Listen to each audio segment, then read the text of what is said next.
సాగు చేశారు ఈ పంటని? 4 ఎకరాలు చేసాం సార్. ఏంటంటే ఎకరం చేస్తే దీనికి ఎవరు మార్కెట్ రాదు, ఒక కంపెనీ పట్టుకున్నా రాదు. అది రానిపోని ఒక 4 ఎకరాలు అయితే పెడతా అని పెట్టినా సార్ నేను.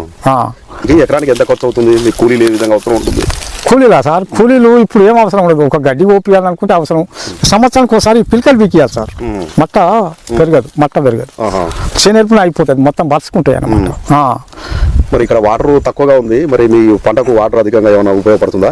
పడుతుంది సార్. పంటకు ఎరువులు కానీ నీళ్లు కానీ ఏ విధంగా ఉపయోగపడుతున్నాయి మీకు? ఎరువులు వేయదు సార్, మందులు కొట్టొద్దు. వేసిన ఇప్పుడు ఇలా గడ్డి చెత్త పడేదే దీనికి ఎరువు. దీంట్లో ఈ పిలకలు పీకేసి ఇట్లా ఎండిపోయిందో ఎరువు. కానీ దీనికి ఎరువు అవసరం లేదు, మందు కొట్టాలని లేదు, ఏది లేదు. లారీకి కోసి ఎత్తాలి. ఇక నేను కూలీలు పెట్టి మనిషికింత అనేది ఏముండదు, గుండు గుర్తు ఇచ్చేస్తాను. మద్దతు ధర బాగుంటుందా? మద్దతు ధర అంటే కంపెనీ దొరికితే